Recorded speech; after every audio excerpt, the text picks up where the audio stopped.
kecewa karena kan harusnya hadir ya gitu. Ya silakan aja dia kecewa. Apa urusannya kecewa gitu loh.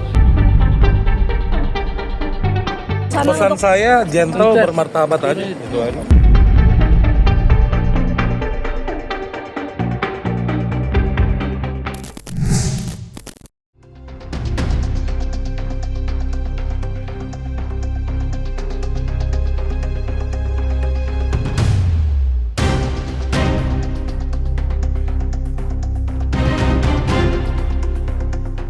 Sidang perdana kasus gugatan perdata yang dilayangkan oleh Lisa Mariana terhadap Ridwan Kamil akhirnya resmi digelar di Pengadilan Negeri Bandung pada hari Senin tanggal 19 Mei 2025 kemarin. Selaku penggugat, Lisa Mariana nampak hadir secara langsung. Dengan didampingi oleh tim kuasa hukum, Lisa terpantau hadir sejak pukul 8:30 waktu Indonesia Barat guna memperjuangkan hak sang buah hati. Namun sayang, pihak Ridwan Kamil justru memilih untuk tidak menghadiri sidang perdana. Sontak saja, hal itu pun memancing kekecewaan mendalam yang begitu pahit terasa bagi pihak Lisa Mariana. Sampai-sampai mereka menduga pihak Ridwan Kamil seolah menunjukkan sikap tidak menghargai proses hukum. Lantas, seperti apa luapan kekecewaan pihak Lisa? Serta bagaimanakah pula penjelasan pihak Ridwan Kamil tentang ketidakhadiran mereka? Jadi gini teman-teman, supaya jelas simpang siur ya. Pertama memang sidang pertama hari ini tanggal 19 Mei ya, 2025. Benar Pak Ridwan Kamil telah mendapatkan surat panggilan resmi kemarin. Nah, dijadwalkan tanggal 19 Mei tentang gugatan perbuatan melawan hukum 1365 KUH Perdata yang dilayangkan oleh Lisa Mariana terhadap Pak Ridwan Kamil. Perkara nomor 184 tahun 2025 di PN Bandung. Kami kuasa hukum sudah menyampaikan sebetulnya surat pengunduran jadwal persidangan ke Pengadilan Negeri Bandung. Apa alasannya? Semata-mata teknis dan administratif terkait dengan tim kuasa hukum. Ya urusan mereka lah. Intinya kan kami buktikan secara real dan gentle. Buktinya kan nggak datang. Ya. Pesan saya gentle, bermartabat aja. Bermartabat aja. Gitu aja.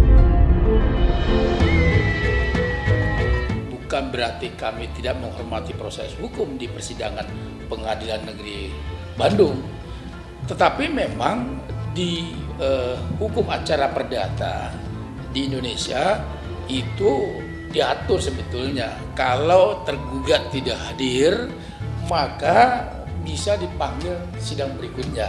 Itu diatur dalam pasal 127 HIR, 159 HIR juga itu diatur. Jadi kalau tidak hadir sidang pertama itu dipanggil lagi sidang kedua. Nah, saya dapat informasi itu sidang keduanya di tanggal 28 Mei gitu, hari Rabu. Nah, tentu kita harus hadir, siap kita hadir sidang berikutnya. Ya, sidang lanjutannya itu tanggal berapa tadi? Tanggal 28. Nanti kita lihat apakah mereka tidak hadir lagi, apakah hadir, ya itu kami apresiasi. Intinya adalah prinsipnya kami sudah siap dengan segala prosesnya dan kami sudah sangat menghormati persidangan. Tolonglah hormati dan bermartabat hadir di pengadilan.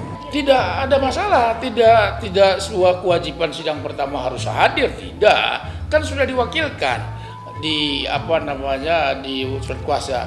Dan undang-undang juga di hukum acara juga kan pengacara ya namanya prinsipnya kan bisa diwakili oleh pengacara, jadi nggak ada masalah sebetulnya. Jadi nggak perlu dibesar-besarkan kalau Pak Ridwan Kamil hari ini tidak hadir, yaitu proses lumrah, hal biasa dalam sidang pertama ya pengacara yang mewakilkan gitu loh, yang diwakili oleh pengacara itu clear, nggak ada masalah. Dengan tegas, Muslim Jaya Butar-Butar menjelaskan alasan ketidakhadiran pihaknya dalam sidang perdana yang diselenggarakan kemarin. Namun tetap saja keputusan itu berhasil membuat Lisa Mariana merasa semakin kecewa. Bagaimana tidak, Lisa Mariana sempat berharap bila dalam persidangan ini dirinya mampu dipertemukan dengan Ridwan Kamil untuk pertama kalinya usai semua ini telah terjadi. Lantas, seperti apakah Muslim Jaya Butar-Butar menyikapi kekecewaan Lisa Mariana? Serta bagaimana pula ia menanggapi sikap Lisa yang diduga ingin dipertemukan dengan Ridwan Kamil? Ya kan nggak harus ketemu, ngapain harus ketemu gitu loh, kan sudah diwakili pengacara. Kan nggak harus ketemu gitu loh, kan ini perdata gitu loh, bukan pidana bos. Ya kan sudah dilimpahkan ke kita. Nah tentu nanti sidang kedua kita akan hadir, karena ditunjuk sebagai kuasa hukum. Nah terkait nanti mediasi, nanti kita lihat seperti apa. Di mediasi pun itu diberi ruang juga bahwa para pihak dapat menunjuk kuasa hukum untuk menghadiri mediasi. Nah, tetapi nanti itu ya, kan prosesnya masih lama nih. Kecewa karena kan harusnya hadir ya gitu. Kalau bicara kecewa, kita kecewa. Karena kan di media kan dibilang akan hadir kalau ada panggilan resmi dan menghargai proses-proses hukum yang berjalan. Sampai saat ini nggak tahu kenapa. Kecewa nggak hadir. Ya kecewa, harusnya kan hadir. Ya silakan aja dia kecewa. Apa urusannya kecewa gitu loh. Ini kan kasus perdata. Ya kan di dalam hukum acara diatur kok bahwa prinsipal dapat menunjuk kuasa hukum untuk menghadiri persidangan. Nah, kita yang akan menghadirinya. Nah, hari ini tidak hadir, saya sampaikan tadi, semata-mata karena alasan teknis saja itu loh. Jadi biar clear nih, jadi kenapa ya biar supaya juga rekan-rekan media juga tahu. Terlepas dari agenda sidang perdana gugatan perdata Lisa Mariana yang diselenggarakan kemarin, tim Cumi-Cumi pun coba menelusuri lebih dalam tentang keberadaan Ridwan Kamil, khususnya di daerah sekitar kediamannya. Dan di sanalah tim Cumi-Cumi dipertemukan dengan sederet warga sekitar, sekaligus tetangga dari Ridwan Kamil dan Ibu Atalia. Tidak hanya itu, keberadaan ketua rukun tetangga dan rukun warga sekitar pun berhasil ditemukan. Lantas, seperti apakah pandangan warga sekitar terhadap prahara dugaan asmara gelap yang menyeret nama Ridwan Kamil dan Lisa Mariana?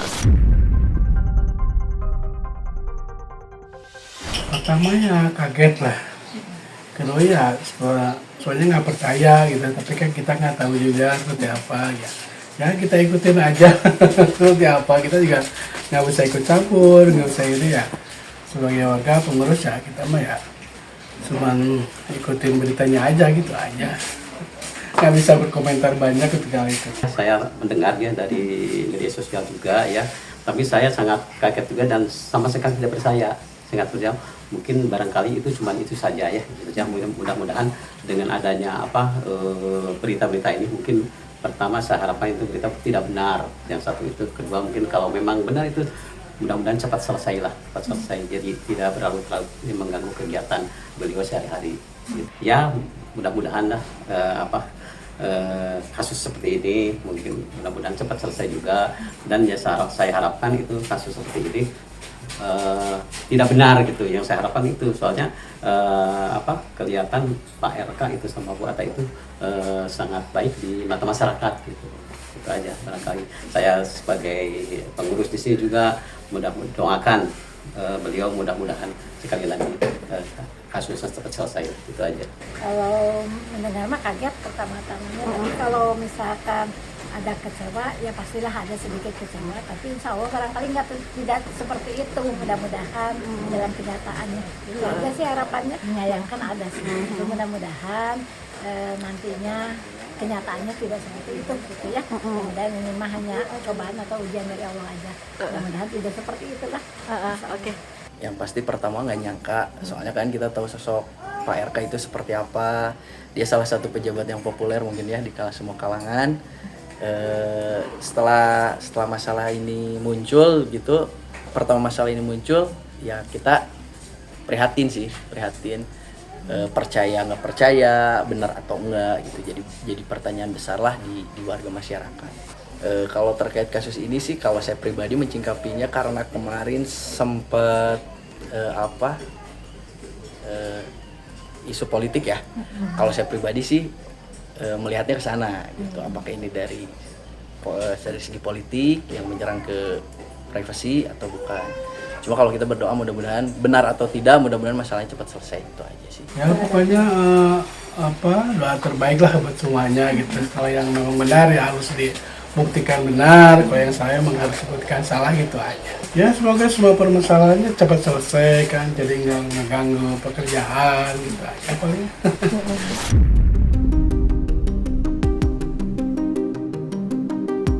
Sederet warga sekitar nampaknya benar-benar tidak percaya dengan apa yang kini beredar di mana-mana. Ya, tidak tanggung-tanggung, tak sedikit dari mereka yang sampai memanjatkan doa dan berharap bila isu miring yang kini beredar hanyalah berita bohong belaka. Sehingga Ridwan Kamil nantinya mampu untuk membersihkan harum namanya dari semua isu tidak sedap ini. Berkaca dari hal itu, Ridwan Kamil serta sang istri nampaknya memiliki citra yang baik di warga sekitar. Lantas, seperti apakah pandangan mereka yang sebenarnya tentang sosok Ridwan Kamil dari kacamata seorang tetangga? Serta, benarkah Ridwan Kamil memang dikenal sebagai sosok dermawan dan baik hati di kalangan warga setempat?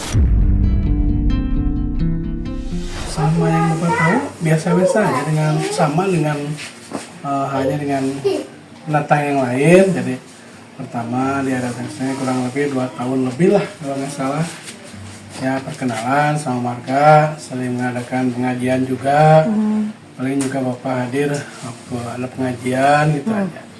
Selebihnya jarang berkomunikasi. Ya alhamdulillah ketika kami mau mengadakan acara khususan, kita ngajuin proposal juga suka ikut berpartisipasi dalam acara Hari Raya Idul Kurban, juga suka ngasih bingkisan buat warga gitu. Alhamdulillah selama ini baik-baik saja gitu.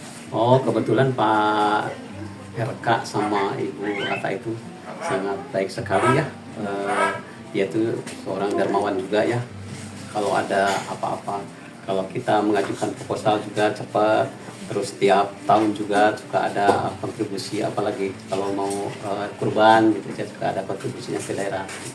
Pak RK itu sama Ibu Ata itu kalian tuh sangat ya, boleh dikatakan sangat romantis ya beliau itu. Dan kalau beliau kemana-mana juga suka berbarengan kita ketahui bersama. Dan mungkin untuk hal-hal yang lainnya mungkin di luar tahu saya itu. Kurang mengetahui juga yang di luar itu. Kalau di mata warga di sini, kebetulan saya satu RT dengan Pak RK, ya orangnya baik. Alhamdulillah, kemarin juga ya istilahnya membantu warga untuk kegiatan-kegiatan yang ada di sini. Kalau ke masjidnya, kebetulan ke masjid Jami Alidayah, beliau kalau ada kegiatan misalkan taraweh yang gitu. Kalau keluarganya alhamdulillah baik. Itu waktu pertama ke sini ya alhamdulillah beliau memperkenalkan diri ke pengurus RW, ke pengurus RT di RT 6, di RW 6. Kemudian untuk kegiatannya barangkali di Masjid Alidayah beliau mengadakan sholat Jumat bersama. Terus alhamdulillah kalau sepulang sholat Jumat anak-anak suka diajak untuk jajan bersama. Jadi seperti ada warung di sini, dulu pernah warung, terus anak-anak disuruh ngantri di sini terus dibeli makanan. Oh gitu, baik. Nah, Peduli sama anak-anak. sangat peduli ya Bu ya? Ya, Oke. Sosok beliau di mata warga karena beliau dulu gubernur Jawa Barat, mungkin ya pasti disegani, berwibawa gitu, sangat dihormati lah di sini. Kalau di lingkungan sini sih kebetulan kalau saya sering ketemunya pas sholat Jumat, sering berbaur dengan masyarakat sekitar juga. Terus kemudian Bu Atanya pas setiap taraweh suka bareng juga di masjid dengan warga sekitar juga. Cukup dekat juga sih sama warga, kebetulan kalau lagi ada di sini. Dekat secara intens enggak sih, cuma kan warga di sini lihatnya selewat-selewat ya, jadi kebetulan kenalnya paling papasan waktu sholat atau di sholat hari raya kemarin gitu. Nggak sempat banyak ngumpul atau berbincang-bincang, enggak sih.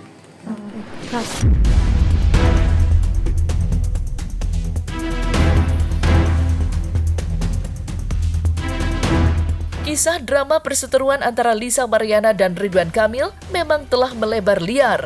Dan gugatan perdata yang diajukan Lisa Mariana pun bukanlah satu-satunya manuver hukum yang telah diambil.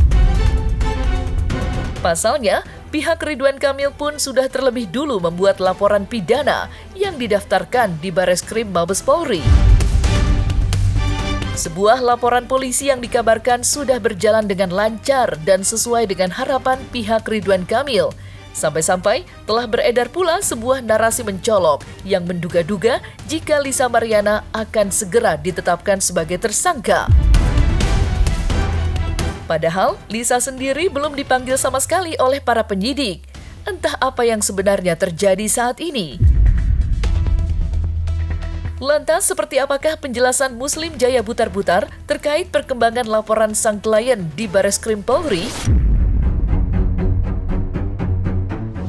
Nah, tentunya kan semuanya sudah diperiksa. Saya dapat informasi rumah sakit sudah diperiksa, dokter rumah sakit Pitalaya sudah diperiksa, kemudian dokter rumah sakit Buah Hati juga sedang dilakukan proses pemeriksaan. Nah, tentunya nanti itu selesai semuanya. Kan namanya proses penyidikan ini kan harus punya by data semuanya. Tidak bisa serta-merta memanggil pihak segala macam tanpa dasar hukum. Semuanya kan ada dipanggil, saksi dipanggil. Nah, kemudian nanti pada ujungnya PLM akan dipanggil. Sabar aja gitu loh. Siap, tapi sampai sekarang kita belum dapat panggilannya kok. Siap kok, siap. Oh iya, dalam hukum pidana kan bahasanya begini. Yang nama terlapor kan dipanggil terakhir. Setelah pemeriksaan semua pelapor, setelah pemeriksaan saksi-saksi lengkap semuanya, baru yang namanya terlapor akan dipanggil gitu. Pada intinya, tokoh-tokoh tersebut yang berbicara yang bukan kapasitasnya itu sudah salah, karena nggak boleh kita mendahului dari proses yang berjalan oleh penyidikan, karena semua itu kapasitasnya adalah di kepolisian yang berhak untuk berbicara seperti apa perkembangannya dalam perkara masalah di Bareskrim. Makanya saya pasti akan membuat nanti mereka itu terima konsekuensi hukumnya yang jelas gitu. Jangan asal bicara, itu aja sih. Terkait Lisa Mariana dilaporkan oleh pihak Ridwan Kamil terkait pidana ya di Mabes Polri, tentunya kita tahu bersama bukti-bukti yang telah dihadirkan atau saksi-saksi yang sudah dipanggil berarti unsur pidananya belum terpenuhi, masih dinilai oleh pihak Mabes Polri. Kalau sudah terbukti artinya unsur pidana sudah jelas, alat-alat bukti sesuai dengan pasal yang diterapkan, kemudian sudah tepat, maka otomatis Lisa Mariana bisa dijadikan tersangka. Faktanya belum. Terkait saksi yang itu menyatakan bahwa Lisa Mariana sudah tersangka, itu sangat-sangat disayangkan. Itu tidak bisa. Sementara pihak penyidik Mabes Polri belum dengan tegas menyatakan bahwa Lisa Mariana sudah menjadi tersangka.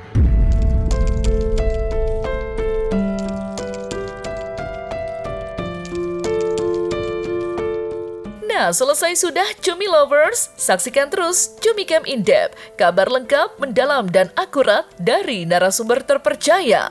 Dan jangan lupa untuk like, subscribe, dan juga share channel YouTube Cumi Cumi.